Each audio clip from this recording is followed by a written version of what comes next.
এই রোজার সময় আসলে আমাদের কি হয়, গ্যাসের রোগ হয়, হ্যাঁ, পেট ব্যথা হয়, আমাদের খিদে হয় না ভালো করে, হ্যাঁ, আমরা আরো আরো বিভিন্ন রকম সব রোগ অজুহাত দেখা দেয়। সেটা কোন সময়? যা হবে সব রমজান মাসে হবে। রোজার আগে তাদের একদম পুরো সাকসেসফুল, 4 বেলা খাবে, 4 বেলা কবজি বুড়িয়ে খাবে, কোনো ব্যাপার না। গোশ মাছ ডিম যা পাবে সামনে তাই চুরিয়ে দেবে, কোনো ব্যাপার হবে না। কিন্তু রমজান মাস আসলে যত সব ব্যয়রাম চালিয়ে দেবে। রমজান মাসে রোজা রাখা যাবে না। খবর আবু তালেব যদি কিনা তার ভাতিজাকে বার করে না দেয়, তাহলে ওই আবু তালেবকে শাস্তি দেওয়া হবে, ওই আবু তালেবকে শাস্তি দেওয়া হবে। আবু তালেব যখন বারণ করে দিল না, ওই সময়ে আবু জেহেলরা সিদ্ধান্ত করে নিল, আজকের পর থেকে আবু তালেবের সমস্ত কিছু বন্ধ করে দেওয়া হবে, ওর খাওয়া দাওয়া বন্ধ করে দেওয়া হবে, আবু তালেবের ব্যবসা বাণিজ্য বন্ধ করে দেওয়া হবে, আবু তালেবের সমস্ত কিছুটা বন্ধ করে দেওয়া হবে। ওই সময়ে যখন কিনা নবীজির পাশে আবু তালেব দাঁড়িয়ে গেল, এমন সময় আবু তালেবের সমস্ত কিছু বন্ধ করে দিয়ে আবু তালেবকে আবু তালেব এবং তার সমস্ত পরিবারকে একটা পাহাড়ের উপরে নিয়ে চলে গেল, একটা পাহাড়ের উপরে নিয়ে একটা কারাগারের মধ্যে বন্দী করে দিল, পাহাড়ের উপরে নিয়ে গিয়ে একটা কারাগারের মধ্যে বন্দী করে দিল। কেন? নবীর দুশমন এসেছিল নবীকে মারবে বলে, নবীর চাচা মারতে দেয়নি আবু তালেব। আবু তালেবও কিন্তু মুসলমান ছিল না, আবু তালেব মুসলমান ছিল না, কিন্তু ভাইপো ভাতিজার ভালোবাসা, ভাইপোর ভালোবাসা, ভাইপোর মহাব্বত, ঠিক আছে, সেই কারণেই আবু তালেব কিন্তু ভাইপোর উপরে কোনো কথা বলতে দিচ্ছিল না। তরুণীরা, আমার আব্বা জানেরা, কিছু বছর যখন কিনা এমনই ভাবে কেটে গেল, কিছু বছর যখন কিনা এমনই ভাবে কেটে গেল, আল্লাহর তরফ থেকে নবী পাক সাল্লাল্লাহু আলাইহি ওয়াসাল্লামের কাছে কোরআনের আয়াত অবতীর্ণ হলো, ওহীর মাধ্যমে আসলো, ওহী আসলো, নবী পাক সাল্লাল্লাহু আলাইহি ওয়াসাল্লামকে জানিয়ে দেওয়া হলো, হে আমার হাবিব, হে আমার দোস্ত, আজকে যে ওরা চুক্তিনামা করেছিল, ওই চুক্তিনামাগুলো ওই পোকা খেয়ে ফেলেছে, ওই পোকা খেয়ে ফেলেছে। শুধু আমার নামটা বাদ দিয়ে, আল্লাহ পাকের নামগুলো বাদ দিয়ে বাকি সমস্ত কিছু খেয়ে ফেলেছে। আপনি এটা নিয়ে আপনি বলেন যে চুক্তিনামাটা বার করতে বলেন। হে তরুণ যুবকেরা, এমন সময় নবী সাল্লাল্লাহু আলাইহি ওয়াসাল্লাম বলতে লাগলেন, হে ভাইয়েরা, আমাদের যে চুক্তিনামাটা ছিল, ওই চুক্তিনামাটা বার করো। যখন কিনা দেখলো চুক্তিনামা নাই, তখন কিনা বললো যে আমাদের তাহলে ছেড়ে দেন। ওই সময় নবী সাল্লাল্লাহু আলাইহি ওয়াসাল্লামদেরকে ছেড়ে দিলেন। ছেড়ে দেওয়ার পরে নবী সাল্লাল্লাহু আলাইহি ওয়াসাল্লাম এই ইসলাম ধর্মকে প্রচার করতে লাগলেন, আরো জোর দিলেন। হে তরুণ যুবকেরা, হে আমার আব্বা জানেরা, ওই সময়ে আমার আপনার নবী দিন ও দুনিয়ার বাদশা জনাবে মুহাম্মদুর রাসূলুল্লাহ সাল্লাল্লাহু আলাইহি ওয়াসাল্লাম ফিরে এসে সমস্ত বন্ধু পরিবার যারা আছে, আত্মীয় স্বজন আছে, সমস্ত তাদের কাছে এই ইসলাম ধর্মটাকে প্রচার করতে শুরু করলেন, ইসলাম ধর্মটাকে প্রচার প্রসার করতে শুরু করলেন। তারা কিনা যখন দেখছে আবু জাহাল, আবু লাহাব, উতবা, শাইবা, ওরা দেখছে যে যখন কিনা নবী পাক তার ধর্মটাকে বেশি বেশি করে প্রচার প্রসার করে দিচ্ছে, আবারও একটি ফোন দিয়ে আটলো যে নবীকে কিভাবে আটকানো যাবে, নবীকে কিভাবে মার্ডার করে দেওয়া যাবে, একে তো রাখলে তো চলবে না, তার কারণ আমাদের বাপ চাচার ধর্মটা মুছে যাবে, আমাদের বাপ চাচার ধর্মটা নিয়ে আজকে এই মুহাম্মদ খেলা করেছে, আজকে আমাদের বাপ চাচার ধর্মটা নিয়ে এই মুহাম্মদ খেলা করছে, না তো এইভাবে তো ছেড়ে দেওয়া যাবে না, একে শহীদ করে দিতে হবে, একে মেরে দিতে হবে। নওজোয়ান তরুণীরা, আমার আব্বা জানেরা, আবু জাহাল, আবু লাহাব, উতবা, শাইবা এরা সিদ্ধান্ত করলো, না না না, যারা কিনা এই নতুন করে ধর্মকে মানছে, নতুন করে এই ধর্মটা প্রচার করার পরে নতুন করে এই ধর্মেতে যাচ্ছে, এই কলেমাটুকু পড়ে নিয়েছে, তাদেরকে আমরা শাস্তির ব্যবস্থা করব, তাদেরকে শাস্তি দেব। যারা কিনা এই ধর্ম মেনে নিয়েছে তাদেরকে বেড়ে শাস্তি দেওয়া হবে। হে তরুণ যুবকেরা, যারা কিনা এই নতুন ধর্ম আমাদের এই ইসলাম ধর্মটাকে মেনে নিয়েছিল, তাদেরকে তাদের প্রতি জুলুম, তাদের প্রতি অত্যাচার, তাদের ঘরটা ধরিয়ে দেওয়া, তাদের ঘরটা ভাঙচুর করা এমন শুরু করলো, তাদের সমস্ত কাজে কামে বাধা দিতে লাগলো। এমন সময় আমার আপনার নবী দিন দুনিয়ার বাদশাহ জনাবে মুহাম্মদুর রাসূলুল্লাহ সাল্লাল্লাহু আলাইহি ওয়াসাল্লাম যখন দেখছেন যে যারা ইসলাম ধর্মটাকে গ্রহণ করেছে, আমার হাতে হাত দিয়ে কলমা পড়ে নিয়েছে, তারপরে তাদের বিপদ চলে আসে, না না না না, আর তো চুপ করে থাকা যাবে না, আর তো মুখটা বন্ধ করে থাকা যাবে না। ওই সময় আমার আপনার নবী দিন দুনিয়ার বাদশাহ চিন্তা ভাবনা করে নিল, এবং যারা কিনা ইসলাম ধর্মটাকে গ্রহণ করে নিল তাদের কিনা সফর করতে বলল, তারা কিনা অন্য একটা দেশে সফর করলো, তারা অন্য দেশেতে সফর করলো, অন্য দেশেতে চলে গেল। সেই দেশের রাজা, সেই দেশের বাদশাহ মেনে নিল যে না, এখানে এরা এসছে, মেনে নিল। কিন্তু না না না, আবু জাহাল, আবু লাহাব, উতবা, শাইবা, শিবা এরা তো ক্ষান্ত হলো না। না না না না, নবী পাক সাল্লাল্লাহু আলাইহি ওয়াসাল্লামের এই ধর্ম প্রচারকে বন্ধ করতে হবে, তাদেরকে আটকাতে হবে। কিভাবে আটকানো যাবে? এমন সময় ওই উতবা, শাইবা, আবু লাহাব, আবু জাহাল এরা চলে গেল, অন্য দেশের বাদশার কাছে পৌঁছে দিল। অন্য দেশের বাদশার কাছে একটা চিঠি পাঠিয়ে দিল, একটা চিঠি লিখে চিঠিটা পাঠিয়ে দিল বাদশার কাছে। কি পাঠালো? হে বাদশা, আমাদের এখান থেকে যারা গিয়েছে এরা কিনা মুহাম্মাদের ধর্ম মেনে নিয়েছে, এরা মূর্তি পূজা ছেড়ে দিয়েছে, এরা বাপ চাচার ধর্মকে ছেড়ে দিয়েছে, এরা মিথ্যে কথা বলা ছেড়ে দিয়েছে, এরা সমস্ত খারাপ কাজ ছেড়ে দিয়েছে, এরা আমাদের বাপ চাচাদের কাজগুলো ছেড়ে দিয়েছে। না না না না, আপনি এদেরকে জায়গা দেবেন না, আপনি এদেরকে থাকার জায়গা দেবেন না। ওই সময় ওই বাদশা বলতে লাগলো, হে উতবা, শাইবা, শিবা, হে আবু জাহাল, আবু লাহাব, না না না, আমি এই জিনিসটাকে রিসার্চ করব, আমি এই জিনিসটাকে নিয়ে দেখব, তারপরে আমি এর বিচার টানবো।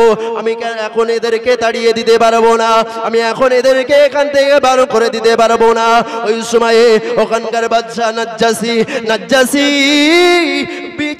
বিচার বিচক্ষণ করে দেখলো, সমস্ত কিছু খতিয়ে দেখলো, এবং ওই যারা গিয়েছে, যারা সবর করেছে তাদেরকে জিজ্ঞাসা করলো, এ ভাই কি হয়েছে বলুন, ভাই কি হয়েছে আমার সাথে একটু বলুন। হে নওজোয়ান তরুণেরা, আমার আব্বা জানেরা, ওই সময়ে ওই বাদশা নাজ্জাসীর সঙ্গে ওই যারা গিয়েছিল তারা বলতে লাগলো, হে বাদশা নাজ্জাসী, আমরা মুহাম্মাদের ধর্মকে মেনে নিয়েছি, আমাদের নবী পাক সাল্লাল্লাহু আলাইহি ওয়াসাল্লামের হাতে হাত দিয়ে কলমা পড়েছি, লা ইলাহা ইল্লাল্লাহ মুহাম্মাদুর রাসূলুল্লাহ সাল্লাল্লাহু আলাইহি ওয়াসাল্লাম, এই কলেমাটুকু পড়ে নিয়েছি। আমরা মিথ্যে কথা বলা ছেড়ে দিয়েছি, আমরা মূর্তি পূজা করা ছেড়ে দিয়েছি।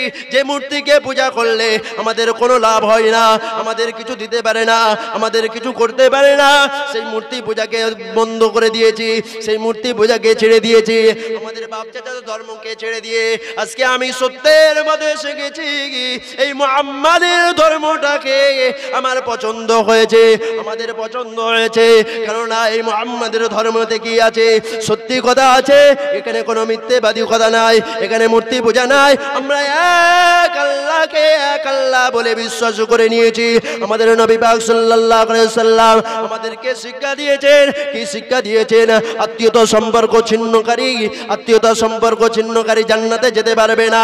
নবী পাক সাল্লাল্লাহু আলাইহি ওয়াসাল্লামের হাদিস, এবং নবী পাক সাল্লাল্লাহু আলাইহি সাল্লাম আমাদেরকে শিক্ষা দিয়েছে আত্মীয়তা সম্পর্ক ছিন্ন করা যাবে না, আত্মীয়দের সাথে ভালো করে সম্পর্ক রাখতে হবে, তাদের সাথে সম্পর্ক ছিন্ন করা যাবে না। কে শিখিয়েছেন? কে শিখিয়েছেন বলেন, কথা বলেন, কে শিখিয়েছেন? আমাদের নবী শিখিয়েছেন। যে না, মিথ্যে কথা বলা যাবে না, সত্যের পথে থাকতে হবে, আল্লাহকে এক বলে স্বীকার করতে হবে, মানতে হবে, এবং আত্মীয়তা সম্পর্ক ছিন্ন করা যাবে না। আত্মীয়তা সম্পর্ক ছিন্ন করা যাবে না, আত্মীয়দের সাথে ভালো সম্পর্ক, ভালো ভালো রিলেশন, তারপরেই তুমি জান্নাত পাবে, তারপরেই তুমি জান্নাত পাবে। হে তরুণ যুবকেরা, হে আমার আব্বা জানেরা, নবী পাক সাল্লাল্লাহু আলাইহি ওয়াসাল্লাম যখন কিনা নাজ্জাসী এই সমস্ত কথাগুলো শুনলো, নাজ্জাসী চিন্তা ভাবনা করে দেখলো, না এটাই তো সত্যি ধর্ম, না এটাই তো সত্যি ধর্ম। নাজ্জাসী চলে আসলো, চলে এসে নবী পাক সাল্লাল্লাহু আলাইহি ওয়াসাল্লামের কাছে এসে নাজ্জাসী নবীর হাতে হাত দুখানা দিয়ে ইসলামের কালেমাটুকু পড়ে নিয়ে মুসলমান হয়ে গিয়েছিল। একটু জোরে হবে না সুবহানাল্লাহ? নাজ্জাসী একটা বাদশা ছিল, সেখানকার বাদশা কি করেছে? কলমা পড়ে মুসলমান হয়ে গেছে। কেন? এই সমস্ত কথা শোনার পরে সে সমস্ত কিছু রিসার্চ করলো, করে দেখলো যে না এটাই তো সত্য ধর্ম। সে কি করলো? কলেমা পড়ে দিল। কিন্তু আবু জাহাল, আবু লাহাব, উতবা, সাইবা, সিবা এরা কোনো দিনের জন্য এরা মানেনি। এরা হচ্ছে নবীর দুশমন,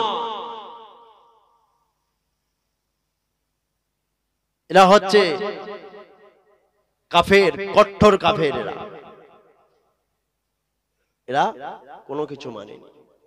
তাহলে আমার আপনার নবী দিন ও দুনিয়ার বাদশা জনাবে মুহাম্মদ রাসূলুল্লাহ সাল্লাল্লাহু আলাইহি সাল্লাম কত কষ্টের পরে, কত এর পরে তারপরে আমাদের কাছে এই ইসলাম ধর্মটা আমাদের কাছে পাঠিয়েছেন। আজকে সেই ইসলাম ধর্মটা আমরা কি করছি? ইসলাম ধর্মটা আমরা মানছি, কিন্তু মানার মতো মানছি না, মানার মতো আমরা মানছি না, কিন্তু ইসলাম ধর্মটা আমরা মানছি,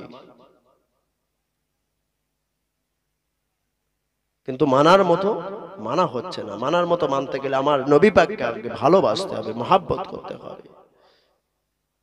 একটু দরুদ শরীফ পড়েন, আল্লাহুম্মা সাল্লি আলা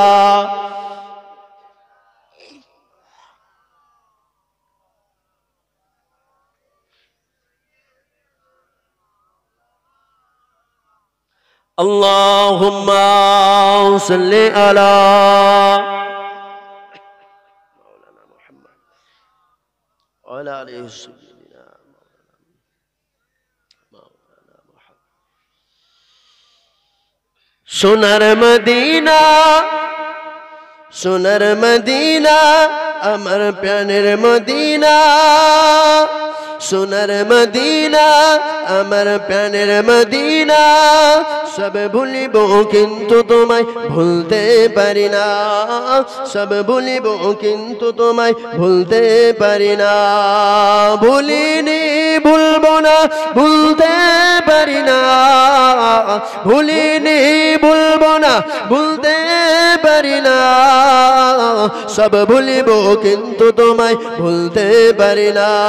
সোনার মদিনা, আমার প্রাণের মদিনা, সোনার মদিনা, আমার প্রাণের মদিনা, সব ভুলিব কিন্তু তোমায় ভুলতে পারি না, সব ভুলিব কিন্তু তোমায় ভুলতে পারি না। বলতে পারবেন? মদিনার কথা ভুলতে পারবেন? বলতে পারবেন না। তাই তো কবি বলছে, ইয়াসরিব নামক তুমি ছেলে ওয়ালা কোনের দেশ, বড়ই মারাত্মক ছিল তোমার পরিবেশ, ইয়াসরিব নামক তুমি ছেলে ওলা খুনের দেশ বড়ই মারাত্মক ছিল তোমার পরিবেশ আমার নবীর ছোঁয়া লেগে তুমি সোনার মদিনা আমার নবীর ছোঁয়া পেয়ে তুমি সোনার মদিনা সব ভুলিব কিন্তু তোমায় ভুলতে পারি না সব ভুলিব কিন্তু তোমায় ভুলতে পারি না সোনার মদিনা আমার জানের মদিনা সব ভুলিব কিন্তু তোমায় ভুলতে পারি না আল্লাহুম্মা সাল্লি আলা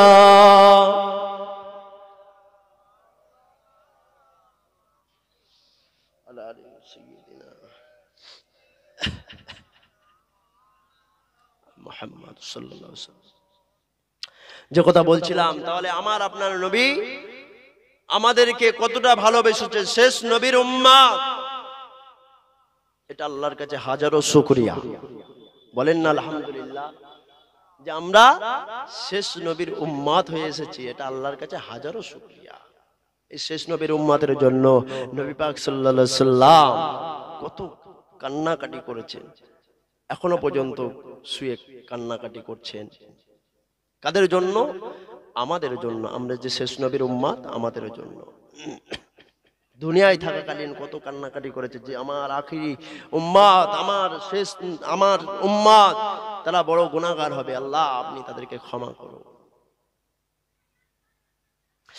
আমার নওজোয়ান তরুণেরা আমার আব্বা জানেরা এখন দেখো সময়ে মদিনায় হট্টগোল পড়ে গেল হট্টগোল শোরগোল শুরু হয়ে গেল কেননা নবী পাক সাল্লাল্লাহু আলাইহি ওয়াসাল্লামকে মদিনায় আর কোথাও খুঁজে পাওয়া যায় না নবী পাক সাল্লাল্লাহু আলাইহি ওয়াসাল্লামকে 3 দিন ধরে খোঁজ করা হয় নবী পাক সাল্লাল্লাহু আলাইহি ওয়াসাল্লামকে খুঁজে পাওয়া যায় না যে নবী কোথায় গেছে নবী কোথায় চলে গেছে হে নওজোয়ান তরুণীরা আমার আব্বা জানেরা এমন সময় ওমর ফারুক রাদিয়াল্লাহু তাআলা আনহু ওমর ফারুক রাদিয়াল্লাহু তাআলা আনহু বলতে লাগলেন হে ভাই আবু বকর এ ভাই আবু বকর আমার আপনার নবীকে তো খুঁজে পাওয়া যায় না আমার আপনার নবীকে তো খুঁজে পাওয়া যায় না মসজিদে নববীর মধ্যে খুঁজলো কিন্তু পেল না কোনো জায়গায় খুঁজে পাওয়া যাচ্ছে না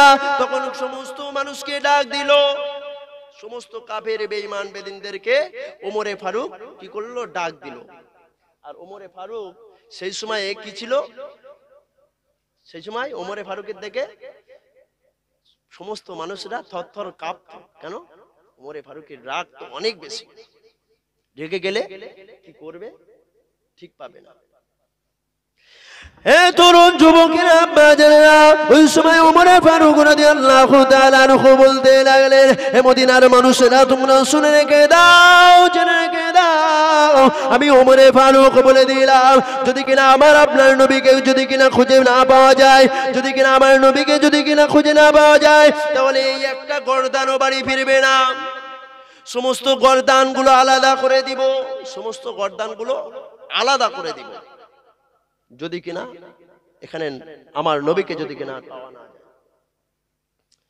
ওই সময় আবু বকর সিদ্দিক রাদিয়াল্লাহু তাআলা আনহু বলতে লাগলেন হে ভাই ওমর না না না না ভাই এত রাগান্বিত হও না এত রেগে যেও না ভাই এত রাগান্বিত হও না রাগটা ঠান্ডা করো চলো আমরা আমাদের নবীকে খুঁজতে বার হয়ে যায় আমাদের নবীকে একটু খুঁজি ওই সময় আবু বকর সিদ্দিক রাদিয়াল্লাহু তাআলা আনহু ওই সময় সমস্ত মানুষদেরকে এক করলো সমস্ত সাহাবায়ে কেরামদেরকে ডাক দিল সাহাবায়ে কেরামরা চলে আসলো আসার পরে ওই সময় আবু বকর সিদ্দিক রাদিয়াল্লাহু তাআলা আনহু বলতে লাগলেন এ ভাই ওমর চলো চলো চলো প্রত্যেকে একটা একটা রাস্তায় চলে যাও প্রত্যেকে একটা একটা রাস্তায় বার হয়ে যাও আমার নবীকে খুঁজতে বার হয়ে যাও ওই সময়ে খুঁজতে বার হয়ে গেল ওই সময়ে খুঁজতে বার হয়ে গেল কাকে খুঁজছেন নবীকে খুঁজছেন নবীকে খুঁজতে বার হয়ে গেল ওই সময়ে আবু বকর ওমর একই সাথে একই রাস্তা দিয়ে বার হয়ে গেল, একই রাস্তা দিয়ে চলতে লাগলো। ওই সময়ে যেতে যেতে দেখলেন যে একটা পাহাড়ের নিচে একটা বাচ্চা বকরি চড়াচ্ছিলেন। একটা পাহাড়ের নিচে একটা বাচ্চা কি চড়াচ্ছিলেন? বকরি চড়াচ্ছিলেন।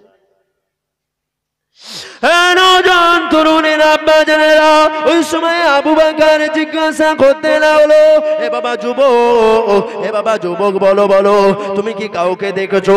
তুমি কি এই রাস্তা দিয়ে কাউকে কি যেতে দেখেছো? ওই সময় ওই বালকটি বলতে লাগলো, এ আবু বকর, না না না না, এখান থেকে তো কাউকে যেতে দেখিনি, কিন্তু আজ 3 দিন যাবত, আজ 3 দিন ধরে এই পাহাড়ের উপরে কে একজন আছে, কে একজন এই পাহাড়ের উপরে আছে আমি তো জানি না, কিন্তু ওই মানুষটার জন্য আমার বকরিগুলো খাওয়া দাওয়া ছেড়ে দিল। আমার বকরিরা এই 3 দিন যাবত আর কোনো খাসিতে মুখ দেয় না। আমার বকরিরা পানি খাওয়া ছেড়ে দিয়েছে, আমার বকরিরা ঘাস খাওয়া ছেড়ে দিয়েছে। যাও যাও গিয়ে দেখো, গিয়ে দেখো কে আছে ওখানে, যাও ওনাকে নিয়ে চলে যাও, চলে যাও। আবু বকর ওমর ফারুক রাদিয়াল্লাহু তাআলা আনহুর আর বুঝতে বাকি রইল না, আর বুঝতে বাকি থাকলো না যে উপরে কে আছে, উপরে কে আছে, আর বুঝতে বাকি থাকলো না। এই তরুণ যুবকেরা ওই সময়ে আবু বকর ওমরে ফারুক চলে গেল, পাহাড়ের উপরে উঠে গিয়ে দেখলেন সিজদারত অবস্থায় আমার আপনার নবী, দিন দুনিয়ার বাদশা, আমার আপনার নবী সিজদারত অবস্থায় পড়ে কাঁদছে। সিজদারত অবস্থায় পড়ে কাঁদছেন। কাদের জন্য? এই উম্মতের জন্য কাঁদছেন, হাও হাও করে কাঁদছেন। ইয়া রাব্বি হাবলি উম্মতি, আল্লাহ পাক আমার উম্মতের উপায় কি হবে? আল্লাহ আল্লাহ আমার উম্মতের উপায় কি হবে? এই তরুণ যুবকেরা ওই সময়ে আমার আপনার নবী যখন কিনা কান্নায় ভেঙে পড়েছেন, যখন কিনা সিজদারত অবস্থায় কাঁদছেন, ওই সময়ে আবু বকর বলতে লাগলো, ইয়া রাসূলুল্লাহ, ইয়া হাবিবাল্লাহ, হুজুর আমি আপনার প্রাণ প্রিয় সাহাবী, আমি আপনার প্রাণ প্রিয় সাহাবী আল্লাহর রাসূল, আমি আবু বকর এসেছি। ইয়া রাসূলুল্লাহ, ইয়া রাসূলুল্লাহ, আপনি মাথাটা তুলুন, আজকে 3 দিন যাবত আপনাকে এই চোখে দেখি না। ইয়া রাসূলুল্লাহ, আমার মনে বড় কষ্ট হয়, আমার মনে বড় ব্যথা হয়, আমি তো আপনাকে না দেখলে থাকতে পারি না। ইয়া রাসূলুল্লাহ, ইয়া রাসূলুল্লাহ, ইয়া হাবিবাল্লাহ, হুজুর আপনি মাথাটা তুলুন, মাথাটা তুলুন। ওই সময় আমার আপনার নবী দিন দুনিয়ার বাদশা মাথাটা তুললো না।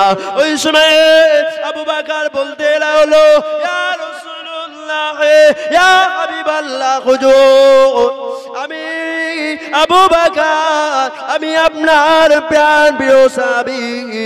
ইয়া রাসূলুল্লাহ, আমি সারা জীবনে যা আমল করেছি, সারা জীবনে যা আমল করেছি, সারা জীবনে যা সৎ কাজ করেছি, সারা জীবনে যা নেকির কাজ করেছি, ইয়া রাসূলুল্লাহ আপনার পায়েতে কুরবান হয়ে যাক, আপনার কদমে কুরবান হয়ে যাক। ইয়া রাসূলুল্লাহ আপনি মাথাটা তুলুন।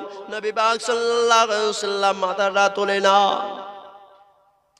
ওমর ফারুক রাদিয়াল্লাহু তাআলা আনহু ওমনি বললেন, ইয়া রাসূলুল্লাহ, ইয়া হাবিবাল্লাহ, হুজুর আমি আপনার সাহাবী ওমর ফারুক এসেছি। ইয়া রাসূলুল্লাহ, ইয়া রাসূলুল্লাহ আপনি মাথাটা তুলুন, আমার জীবনে যা আমল আছে সমস্ত আমলগুলো আপনার পায়েতে কুরবান হয়ে যাক। ইয়া রাসূলুল্লাহ আপনি মাথাটা তুলুন। নবী পাক সাল্লাল্লাহু আলাইহি ওয়াসাল্লাম তাও মাথাটা তুললেন না, তবুও মাথাটা তুললেন না। ওই সময় আবু বকর ওমরে ফারুক দেখলেন যে না না না, এমন ভাবে হবে না, এমন ভাবে তো হবে না, কারণ নবী পাক সাল্লাল্লাহু আলাইহি ওয়াসাল্লাম আমাদের কথা শুনবেন না, চলো চলো যাই নবীর বেটি ফাতেমাকে ডেকে নিয়ে আসি, চলো চলো নবীর বেটিকে ডেকে নিয়ে আসি। সমস্ত সাহাবাদেরকে ডাকা হলো এবং নবীর বেটিকেও ডাকা হলো। নবীর বেটি এসে বলল, আব্বাজান আমি আপনার কলিজার টুকরি বেটি এসেছি আব্বাজান। আব্বাজান আপনি মাথাটা তুলুন, আপনি মাথাটা তুলুন। আব্বাজান আপনাকে আজকে 3 দিন যাবত আমি ফাতেমা আপনার চাঁদ মুখখানা দেখতে পাই না আব্বাজান। আব্বাজান আপনার না দেখলে আমার বড় কষ্ট হয় আব্বাজান, আপনার না দেখলে আমি ফাতেমা থাকতে পারি না আব্বাজান। আব্বাজান আপনি মাথাটা তুলুন, মাথাটা তুলুন। নবী পাক সাল্লাল্লাহু আলাইহি ওয়াসাল্লাম মাথাটা তবুও তোলে না, মাথা তবুও তোলে না। ওই সময় নবীর বেটি ফাতেমা বলতে লাগলো, ইয়া রাসূলুল্লাহ ইয়া হাবিবাল্লাহ হুজুর, আমি ফাতেমা আমার সারা জীবনে যা আমি আমল করেছি সমস্ত আমলগুলো আপনার পায়েতে কুরবান হয়ে যাক, আপনার কদমে কুরবান হয়ে যাক। আপনি মাথাটা তুলুন, তবু মাথাটা তুললেন না। ওই সময় আবু বকর, ওমরে ফারুক এবং নবীর বেটি ফাতেমা চিন্তা ভাবনা করলো, না না না না এমন ভাবে আমাদের নবী মাথা তুলবেন না, তুলবেন না। চলো নবীজির কলিজার টুকরা ইমাম হাসান ইমাম হুসাইনকে ডেকে নিয়ে আসি।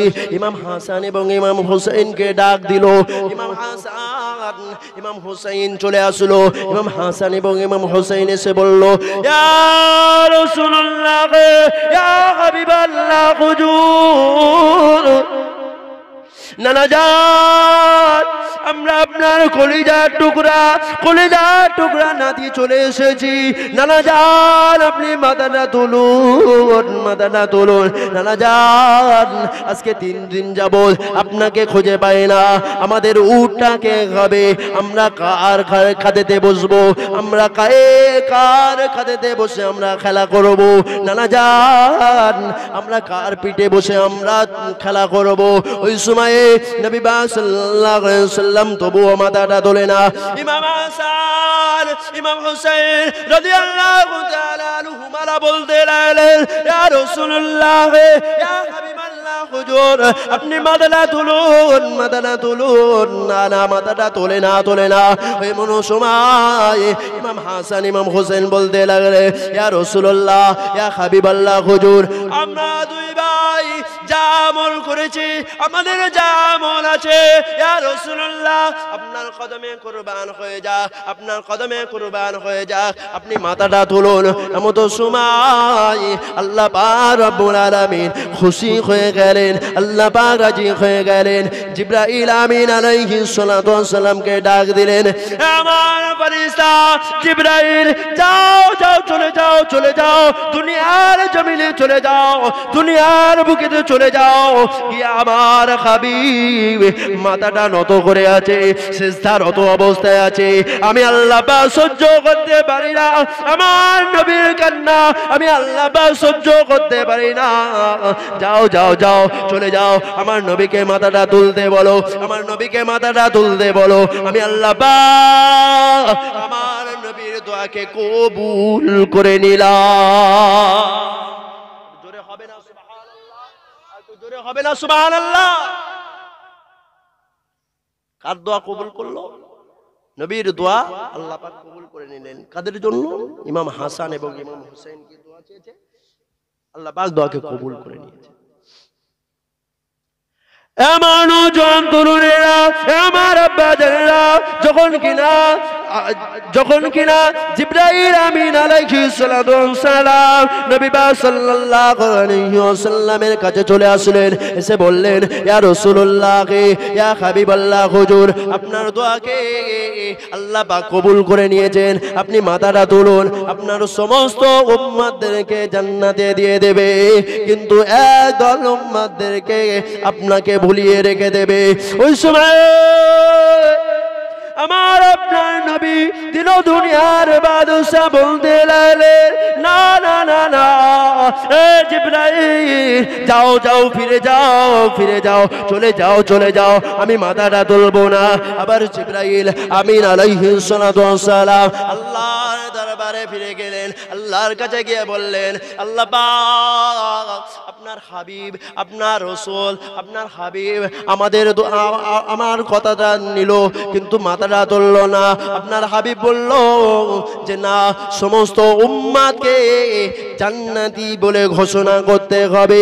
ওই সময় আল্লাহ পাক বললেন, হে জিবরাইল যাও যাও, চলে যাও চলে যাও, না না না না, একটু সময় নিও না, চলে যাও চলে যাও, আমার হাবিব কাঁদে, আমি আল্লাহ সহ্য করতে পারি না, আমি আল্লাহ বেদনা সহ্য করতে পারি না, যাও যাও চলে যাও চলে যাও, কে বলো আমি আল্লাহ রাব্বুল আলামিন আমার হাবিবের সমস্ত দোয়াকে আল্লাহ পাক কবুল করে নিলাম, আমি আল্লাহ পাক কবুল করে নিলাম, মাথাটা তুলতে বলুন। ওই সময়ে জিবরাইল আমিন আলাইহিস সালাতু ওয়াস সালাম চলে আসলেন, এসে বললেন, ইয়া রাসূলুল্লাহ, ইয়া হাবিবাল্লাহ, হুজুর আপনার দোয়াকে আল্লাহ পাক কবুল করে নিয়েছেন, আপনি মাথাটা তুলুন, আপনি মাথাটা তুলুন। ইয়া রাসূলুল্লাহ, ইয়া হাবিবাল্লাহ, হুজুর আপনি মাথাটা উঁচু করুন।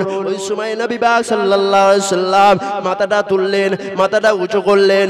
ওই সময় মাথাটা উঁচু করে সমস্ত সাহাবায়ে কিরামদেরকে দেখলেন যে একত্রিত ভাবে আছে।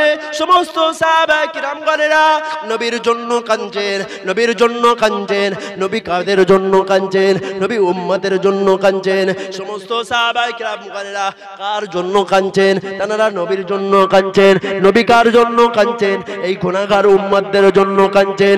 নবী কাঁদছেন আমাদের জন্য কাঁদছেন। তরুণ যুবকেরা, আমার আব্বা জানেরা, নবী পাক সাল্লাল্লাহু আলাইহি ওয়াসাল্লাম এই সমস্ত বিশ্বের মুসলমান, বিশ্বের মুমিন মুসলমানদের জন্য কাঁদছেন। নবী পাক সাল্লাল্লাহু আলাইহি ওয়াসাল্লাম আমাদেরকে কতটা ভালোবাসতেন, আমাদেরকে কতটা মহব্বত করতেন। আজকে সেই নবীকে আমরা ভালোবাসি, কিন্তু নবীকে আমরা পয়েন্টে পয়েন্টে আঘাত করি, নবীকে আমরা পয়েন্টে পয়েন্টে আঘাত করছি। দেখুন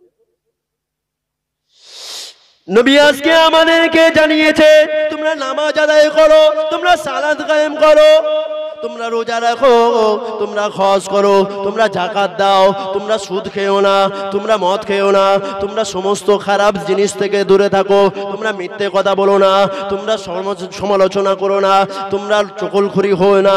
সমস্ত কাজগুলো এই মুসলমানদের মধ্যে বিদ্যমান আছে, সমস্ত কাজগুলো এই মুসলমানরা বিদ্যমান রেখে দিয়েছে। আমার নওজোয়ান তরুণেরা, আমার আব্বা জানেরা, বলতে কি একটি কথা মনে পড়ে যায়। এখন শুনেছেন তো যে নতুন করে একটা ইমান খাওয়ার, ইমান খেয়ে ফেলার নতুন করে একটা কৌশল বার হয়েছে, নতুন করে একটা কৌশল বার হয়েছে, অনেক আগেই বার হয়েছে, কিন্তু এতটা প্রচার, এতটা প্রসার ছিল না, এতটা প্রচার প্রসার ছিল না। কিন্তু আমাদের মুসলমান ঘরের ছেলেরাই, আমার মুসলমান ঘরের বাপেরাই এগুলো প্রচার প্রসার করছে।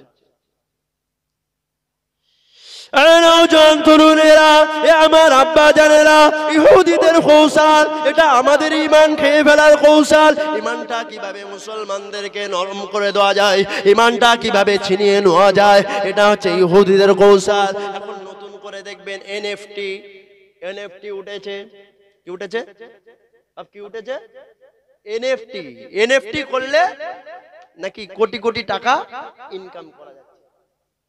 এনএফটি করলে ওই আপনার কত 10,000 টাকা না কত লাগালে তার দ্বিগুণ হয়ে ফিরবে। দ্বিগুণ মানে প্রতিদিন আপনি নাকি 300, 400, 500 করে আপনি ইনকাম করতে পারবেন। কিন্তু ওই টাকাটা, ওই ইনকাম করাটা আমাদের জায়েজ কি না জায়েজ, আমরা একবারও, আমাদের মুসলমান ঘরের ছেলেরা একবারও চিন্তাও করে না, একবারও ভাবেও না, কিন্তু এনএফটি খুলে বসে আছে। আমরা যারা বাপ আছি আমরা তার সহযোগিতা করছি। কেন?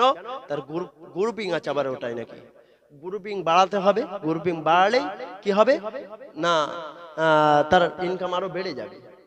গ্রুপিং করতে হয়। ওই জন্য বাপেরা মায়েরা বাড়ির মায়েরাও সাহায্য করছে যে আমার ছেলে একটা নতুন একটা ব্যবসা এনেছে জানিস, এই এনএফটি কর, আমার ছেলের কাছ থেকে কর।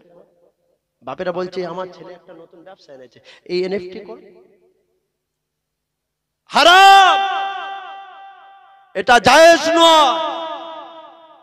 হারাম ভক্ষণ করেন না। 2 টাকা ইনকাম করছেন, 2 টাকা জায়েজ সৎ পথে ইনকাম করেন, সৎ খেয়ে বেঁচে থাক, সৎ খেয়ে বেঁচে থাকে। হারাম পথে যাবেন, হারাম কাজ করেন। নতুন একটা কৌশল, এটা ঈমানগুলোকে সব নষ্ট করছে। হে তরুণ যুবকেরা, আমার আব্বা জানেরা, তাই আজকে বলে দেই যে এই এনএফটি করাটা বন্ধ করুন। এই এনএফটি করাটা হারাম। কেন না হারাম? অনেকে আবার কৌশল দিচ্ছে, অনেকে আবার জায়েজ করার পন্থা দিচ্ছে। না না না, এতে তো আমি ইনভেস্ট করছি, এটা তো জায়েজ হয়ে যাবে, এটাই তো আমি ইনভেস্ট করছি, এটা তো জায়েজ পন্থা, আমি তো 10টা 1000 টাকা লাগাচ্ছি, ওতে কাজ করছি, ওটা তো জায়েজ পন্থা। কিন্তু ওর ভিতরে কি কাজ করতে হচ্ছে, কি কাজ করতে হচ্ছে সেটা কি জানেন? সেটা কি জানেন কি কাজ করতে হচ্ছে? হ্যাঁ আমার তরুণ যুবকেরা বাজানেরা, ওই এনএফটির ভিতরে ঢুকে একটি ছবি, একটি মূর্তি বিক্রি হচ্ছে। শুধু একটি নয়, অনেক কোটি ওর ভিতরে মূর্তি আছে, ছবি আছে। কিসের ছবি? জন্তু জানোয়ারের ছবি, ঠিক আছে, কার্টুনের ছবি, এই সমস্ত ছবি আসছে। ওই ছবিগুলো বিক্রি করতে হচ্ছে। ওই ছবিগুলো বিক্রি করা কি জায়েজ? তো ওই ছবিগুলো বিক্রি করা কি জায়েজ? না জায়েজ। ছবি আঁকা জায়েজ? ছবি আঁকা বলেন, একটু জোরে বলেন। ছবি আঁকা জায়েজ নয়, ছবি আঁকা জায়েজ নয়, ছবি কেনা বেচা জায়েজ নয়। তাহলে ওই ব্যবসাটা কিভাবে হালাল হয়? ব্যবসাটা হালাল নয়, ওই ব্যবসাটা হালাল নয়। এমন কিনা নবী সাল্লাল্লাহু আলাইহি ওয়াসাল্লাম জানিয়ে দিয়েছেন, আমার উম্মত উম্মতিরা শুনে রেখে দাও, জেনে রেখে দাও, তোমরা যদি কিনা ঘরেতে যদি কিনা কোনো চিত্র রাখো, যদি কিনা ঘরেতে কোনো ফটো রেখে দাও, তাহলে রহমতের ফেরেশতা তোমাদের ঘরেতে প্রবেশ করবে না, তোমাদের বাড়িতে প্রবেশ করবে না। আজকে দেখলে দেখা যাবে আমাদের মুসলমানের ঘরে, আমাদের মুসলমানের ঘরেতে কত ফটো আছে, কত ছবি লাগানো আছে। আপনাদের ঘরেতে কি বলুন, আপনাদের ঘরেতে কি রহমতের ফেরেশতা নাজিল হবে কি হবে না? রহমতের ফেরেশতা প্রবেশ করবে তো, ছবি থাকলে বেশি বেশি করে প্রবেশ করবে, তাই তো? হয়তো দাসদিয়া গ্রামের মানুষ রাখে না ভালো, কিন্তু অন্য গ্রামে, আমাদের গ্রামে বিশাল রাখে সব ফটো ফটো তুলে, নিজের ফটো তুলে ঘরে ছবি করে রেখে দিয়েছে। ওটা দেখবে, মরে যাও কোথায় যাবে? কবরে, কবরে গিয়ে আগুনে জ্বলবে। এই ছবি রাখার কারণে কবরে গিয়ে আগুনে জ্বলবে। তাহলে কি হলো? দুনিয়ায় এত ইনকাম, এত কাজ, এত কিছু, সমস্ত কিছু করে কি হলো? লাস্টে ঠিকানায় যদি জাহান্নাম হয়। নবীকে ভালোবাসা হচ্ছে? বলেন, নবীকে ভালোবাসা হচ্ছে? নবীকে ভালোবাসা হচ্ছে? হচ্ছে না। নবীর সাথে বেয়াদবি করা হচ্ছে, নবীর সাথে বেয়াদবি করা হচ্ছে। বেয়াদবি কাজটা বন্ধ রাখেন, এই সমস্ত কাজ থেকে দূরে দূরে থাকেন। আমার ভাইদের, যুবক ভাইদেরকে বলবো, আমার যুবক ভাইরা এই সমস্ত কাজগুলো থেকে দূরে থাকুন। এই সমস্ত ঈমান খেয়ে ফেলার কাজ, এগুলো আমাদের ঈমানগুলোকে নষ্ট করে দিচ্ছে। ঈমান যদি বাঁচাতে চান, সঠিক রাস্তায় থাকেন, সঠিকভাবে জানেন, জেনে তারপরে আপনারা ইনকাম করতে শুরু করেন, ইনকাম করা শুরু করেন। এটা কোনোদিনও হালাল পন্থা নয়। টাইমটা অনেকটাই হতে যাচ্ছে, 12টা তো বাজতে যাচ্ছে।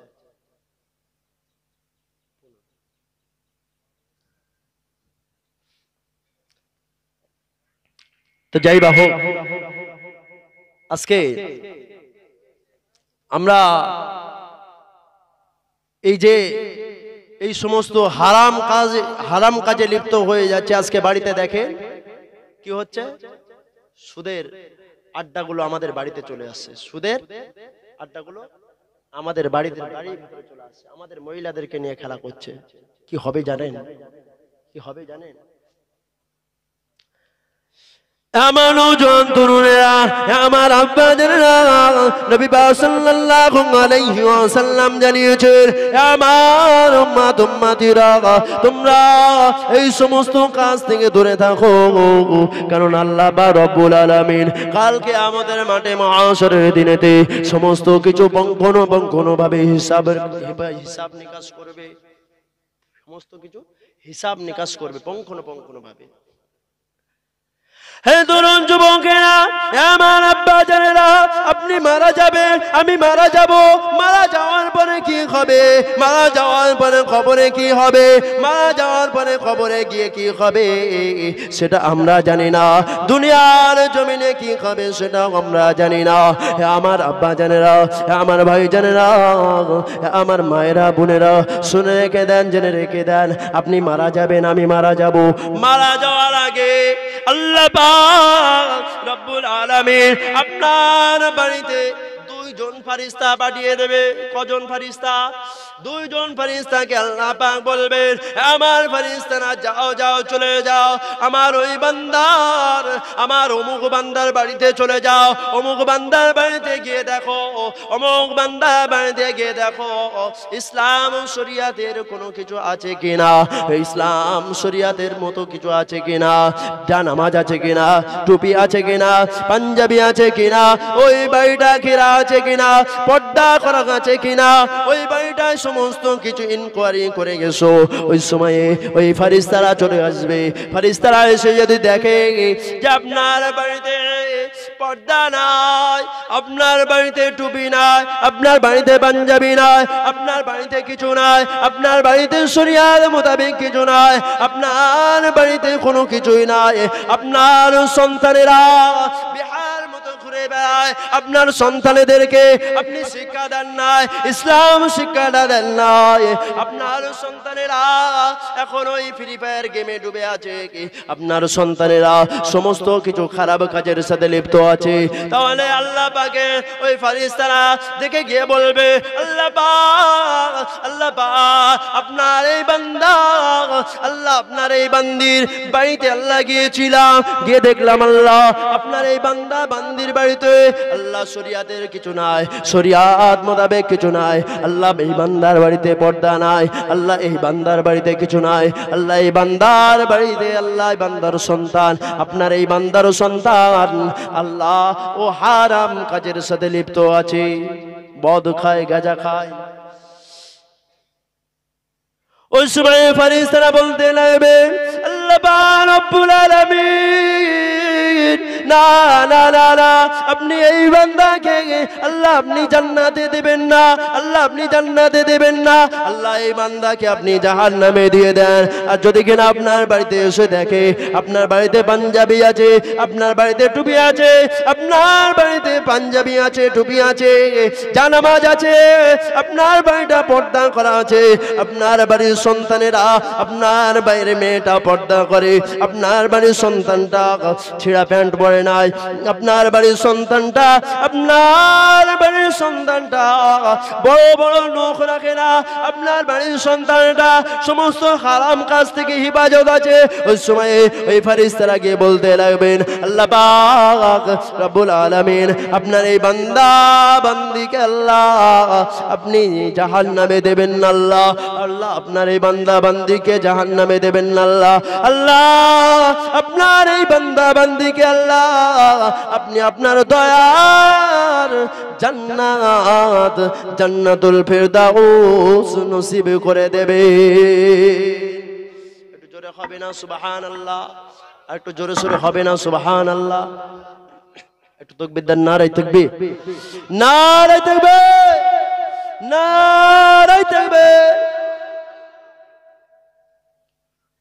দরুদ শরীফ পড়েন, আল্লাহুম্মা সাল্লি আলা।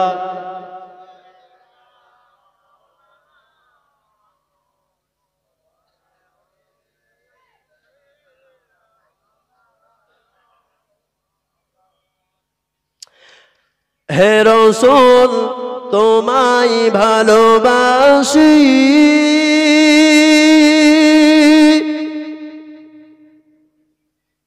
অন্তরে শুধু মুখে নয় জান্নাতের আশায় নাই হে রাসূল জাহান্নাম কেউ ডরি না জান্নাতের আশায় নাই হে রাসূল জাহান্নাম কেউ ডরি না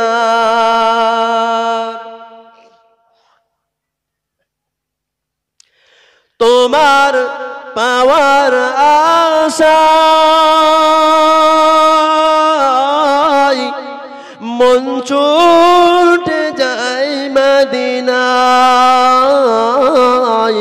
তোমার পাওয়ার আশায় মন ছুটে যায় মদিনায় এ আশিকের দিদার দাও না আর দূরে সরিও না এ আশিকের দিদার দাও না আর দূরে সরিও না হে রাসূল তোমায় ভালোবাসি অন্তরে শুধু মুখে নয় জান্নাতের আশায় নাই হে রাসূল জাহান্নাম কেউ ডরে না আল্লাহুম্মা সাল্লি আলা